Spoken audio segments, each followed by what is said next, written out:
Hello विद्यार्थी मित्रों, धोरण 12 विषय हिंदी में આપણે गद्य 14 सुभाष मानव सुभाष महामानव समझी रहा छे। तो एमां 75 पेज જોઈ ગયા। હવે 76માં પેજથી આગળ વધીએ। 76મો पेज समझવાનો प्रयत्न करिए। ત્રીજો विषय, ऐसे निश्चय के लोगों के भाग्य में फूलों की सया कभी नहीं रही होती। आवा नक्की करेलो। हाँ, सुभाषचंद्र बोसे नक्की कर्युं हतुं के प्राण जाए पण भारतने देश आज़ाद कराववामां ए अवसर चूकवो नथी। तो आवुं नक्की करेला लोकोना भाग्यमां फूलोनी पथारी नहीं होती, कभी नहीं रही होती। उनके गले में पड़े फूलों से हार विश्व के सुगंधायमान अस्तित्व की क्षणिकता के सिवा और क्या व्यक्त कर दे।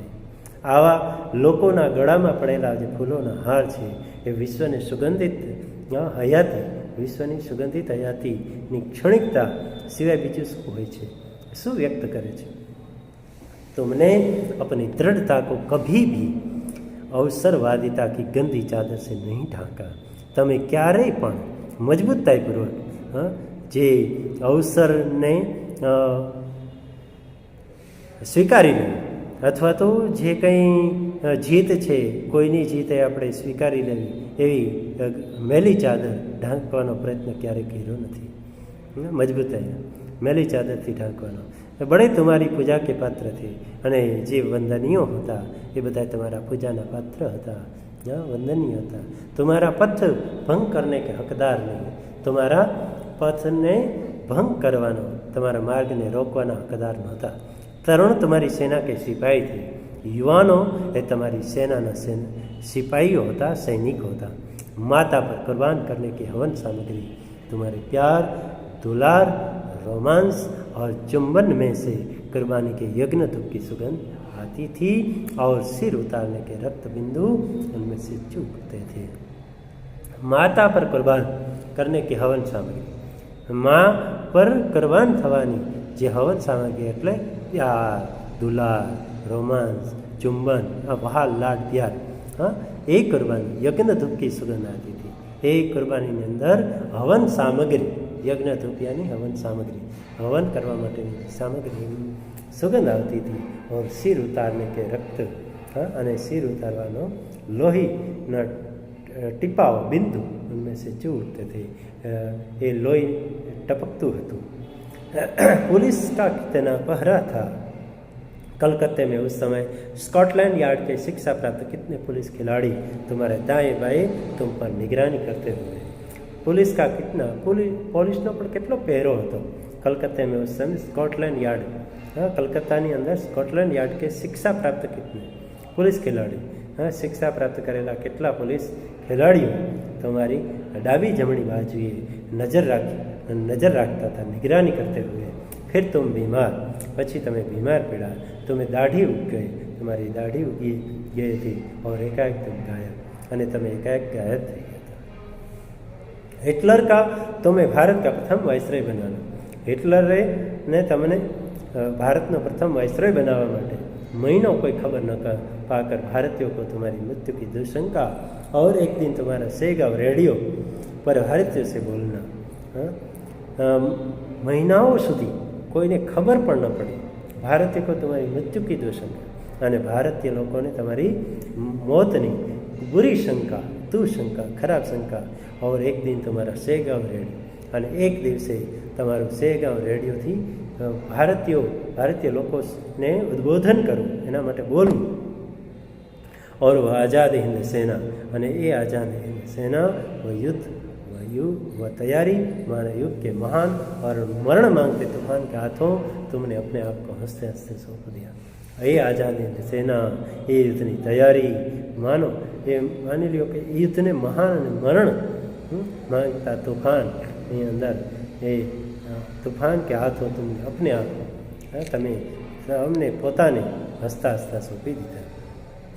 और एक ब्रिटिश युद्ध को जन युद्ध करने वाली देशघातकता देश में कहने लगी और एक ब्रिटिश युद्ध ने जन युद्ध कहवा वाली जे देशद्रोही भावना थी, देशघातकता, वो कहवा लगी, वो जापान का एजेंट हो गया। ये देशद्रोही जे एक ब्रिटिश युद्ध ने जन युद्ध कहवा वाली देशद्रोही જે સમિતિ હતી એ કહેવા લાગી કે એ તો જાપાનનો એજન્ટ છે, वह देश घातकता जो खुद जापान के महान पड़ोसी के हाथों रोटियों और नारों पर बिक चुकी थी। અને એ દેશદ્રોહી ભાવના ખુદ જાપાન અને એના મહાન પાડોશીઓ સાથે એની રોટીઓ અને એના નારા પર વેચાઈ ગઈ હતી। किंतु तुम थे जमाने की छाती पर लिखे अपने सुनहले नाम को, पर તમે હતા जमाने छाती पर लखाયેલા सोनेरी नाम ने अपने हाथों मसल कर मिटा देने के मूल्य तक पर તમારા જ હાથે મસળીને મિટાવી દેવાના મૂલ્ય પર સુધી अपने को संकटों में फेंक चुके थे। તમે પોતાને સંકટોની સંઘર્ષની અંદર ફેંકી ચૂક્યા હતા। ભારત તું આઝાદ હોત, અને તમે પોતે કહેતા હતા કે ભારત તું આઝાદ થઈ जा। और आज तो सब तुम्हारा गुण गाते, અને આજે તો બધા તમારા ગુણ ગાય છે। तुम्हारे सिपाही भारत में सेना में ले लिए गए हैं, તમારા સિપાહી છે ભારતીય સેનાની અંદર લઈ લેવામાં આવ્યા છે। तुम्हारा जय हिंद का नारा भारतवर्ष भारतीय सरकार का नारा हो गया। તમારા જય હિન્દ નારો અને ભારતીય વર્ષનો એ ભારતીય સરકારનો નારો થઈ ગયો છે। और स्वर्गीय सत्यबोस से स्वर्गीय सरदार श्री गले मिले थे, અને શરત બોઝ જે સુભાષચંદ્ર બોઝ સ્વર્ગવાસી, એનાથી સ્વર્ગવાસી સરદાર વલ્લભભાઈ પટેલ ગળે मिला। और उन्हें भारतीय मंत्रिमंडल में जगह भी मिली थी, અને ભારતીય મંત્રીમંડળની જગ્યા પણ મળી હતી। किंतु तुम भारतीय तरुणाई अपने में जब जब बल खोलेगी तो तुम्हें पुकार उठेगी, परंतु તમે ભારતીય વ્યવસ્થા જ્યારે પોતાનામાં જ્યારે શક્તિ એ ખીલી પડશે ત્યારે તમને પુકારશે, તમારા નામની બૂમ પાડી ઉઠશે। एक भारतवासी, सिर्फ एक भारतवासी ने अपनी सब संपत्ति तुम्हारे नाम कर दी थी। एक भारतवासी એવો હતો કે જે એક ભારતવાસી એણે પોતાની બધી સંપત્તિ તમારા નામે કરી દીધી હતી। वे थे સરદાર પટેલ કે જ્યેષ્ઠ ભ્રાતા શ્રી વિઠ્ઠલભાઈ પટેલ। એ હતા સરદાર વલ્લભભાઈ પટેલના મોટા ભાઈ વિઠ્ઠલભાઈ પટેલ, જેના નામે ગાંધીનગરમાં સચિવાલય આવેલું છે, વિઠ્ઠલભાઈ પટેલ ભવન। તો એ હતા સરદાર વલ્લભભાઈ પટેલના મોટા ભાઈ વિઠ્ઠલભાઈ પટેલ। इतनी शक्ति कौन अपने में संचय करेगा? आटली बड़ी शक्ति कौन पोताना में संग्रह कर सके? यदि भारत को आज़ाद रहना है तो सुभाष की ताकत अपने में रखने वाला सिपाही सिपा सालार सेनानी ही उसे आज़ाद रख सकता है। कदाच भारत जो आज़ाद રહેવું છે તો સુભાષ જેવી તાકાત अपने में रखने वाला सिपाही, પોતાના में રાખવા વાળો સૈનિક, સેનાપતિ, સિપા સાલાર સેનાપતિ, सेनानी ही उसे आज़ाद, आवा सैनिकों और आवा सेनापतियों भारत में आज़ाद रखी सके। और यदि आज सुभाष किसी ओर से आ जाए तो वह अपनी स्त्री और पुत्री के साथ महान गर्व की वस्तु होगा।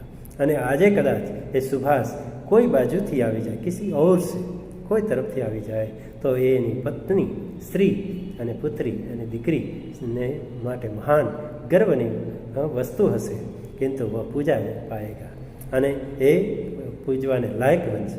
પ્રલય કા ચાર્જ તો કિસી નવજવાન કે ही को सौंपना होगा, અને પ્રલય કયામતનો ચાર્જ તો કોઈ નવયુવાનને સોંપવો પડશે। उसकी अनंत सफलताएं और मोद भरी अगणित सफलताएं भारत को संपूर्ण सफल बनाकर गौरवमयी हो गए। यानी अनंत असफलताओं, निष्फलताओं और मोद भरी अगणित सफलताएं અને નશાવાળી અગણિત ગણાયને એવી સફળતાઓ ભારતને સંપૂર્ણ સફળ બનાવવામાં गौरवमयी बड़पना हो गए, गौरवमयी हो गए। क्रियाशील, स्वप्नदर्शी, भक्त और साधक जब अपने संकल्पों पर समर्पित हो संघर्षों पर उतरता है तब उस व्यक्ति की असफलताएं समाज और समूह की सफलता बनकर देशों के रक्त में लौटती है। જ્યારે કર્મનિષ્ઠ માણસ, स्वप्नदर्शी, स्वप्न देखाड़ो जोवावाड़ो व्यक्ति, भक्त, साधक, साधना करने वाला जब अपने संकल्पों જ્યારે પોતાના સંકલ્પોમાં સમર્પિત થઈ જાય છે, સંઘર્ષો પર ઉતરી આવે છે, ત્યારે એ વ્યક્તિની અસફળતાઓ, એની નિષ્ફળતાઓ છે સમાજ અને સમૂહની સફળતા બનીને દેશના લોહીમાં વહેતી રહે છે। देशों के रक्त में लौटती रहे, દેશના યુવાનોના લોહીમાં વહેતા રહે છે। તો આવા હતા આપણા સુભાષચંદ્ર બોઝ, જે સુભાષચંદ્ર બોઝ એક મહાન વ્યક્તિ, મહાન ક્રાંતિકારી, આપણા દેશને આઝાદી અપાવનાર, એ सुभाष मानव, सुभाष महामानव सुभाष चंद्र बोस से संबंध करते हुए माखनलाल चतुर्वेदी द्वारा लिखी गई तथ्यों पर आधारित रचना है। इस रचना के माध्यम से उन्होंने सुभाष बाबू का चरित्र विश्लेषण करते हुए उनके संघर्ष में जीवन का चित्रण किया है। छात्रगण, तो ये टिप्पणी मुहावरे आपको पढ़ना है और स्वाध्याय के प्रश्नों हैं वो उसको आपको प्रश्नोत्तरी रूप में लिखना है। तो यहाँ तक रखते हैं।